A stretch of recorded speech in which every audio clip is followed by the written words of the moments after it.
കഷ്ടപ്പാടുകൾ നിറഞ്ഞതായിരുന്നു. കുടയില്ലാതെ മഴ നനഞ്ഞ് സ്കൂളിൽ പോയിട്ടുണ്ട്.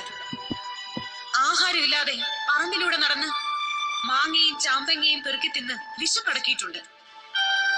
പാചകവും പാത്രം കഴുകലും വിഴുപ്പലക്കലും വർഷങ്ങളോളം ചെയ്തിട്ടുണ്ട്.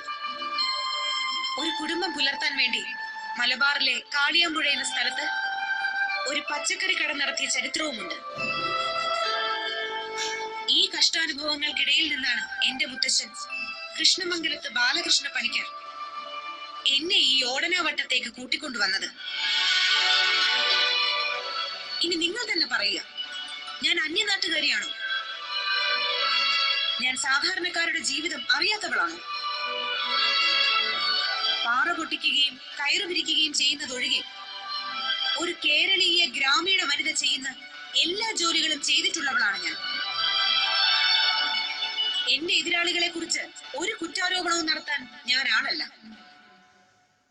എതിരാളികളുടെ വ്യക്തിത്വത്തെ ഇടിച്ചു താഴ്ത്തി കാണിച്ച് വോട്ട് നേടുക എന്നുള്ളതല്ല നമ്മുടെ ലക്ഷ്യം.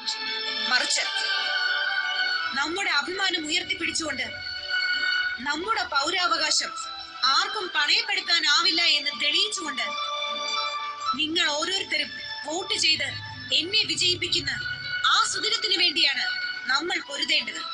അങ്ങനെ ഓടനാവട്ടത്തിന്റെ, കൊട്ടാരക്കരയുടെ, കുടവട്ടൂരിന്റെ, മുട്ടറയുടെ, വാപ്പാലയുടെ, പൂയപ്പള്ളിയുടെ വനിതാ MLA ആയി, നെല്ലിക്കുന്നത്തിന്റെയും ചെപ്പറയുടെയും നെടുകത്തൂരിന്റെയും കരീപ്രയുടെയും വനിതാ MLA ആയി നിങ്ങൾ എന്നെ കേരള നിയമസഭയിൽ എത്തിക്കുന്ന ആ സുദിനത്തിന് വേണ്ടിയാണ് നമ്മൾ പൊരുതുന്നത്.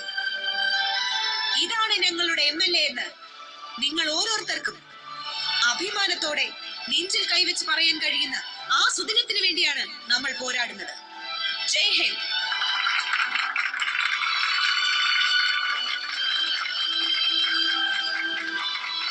നമ്മുടെ സ്ഥാനാർത്ഥി, നമ്മുടെ സ്ഥാനാർത്ഥി, നമ്മുടെ സ്ഥാനാർത്ഥി, നമ്മുടെ ചിഹ്നം, നമ്മുടെ ചിഹ്നം, നമ്മുടെ ചിഹ്നം.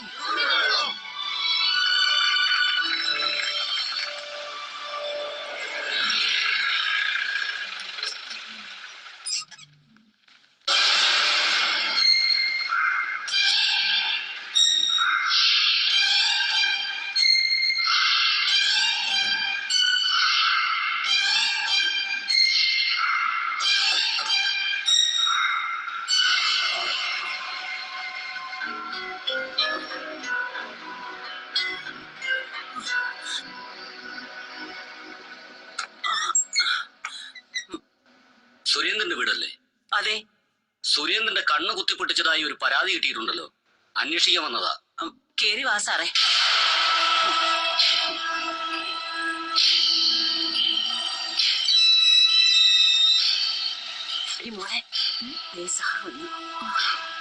അവന്റെ പേരെന്താ? അജയനോ?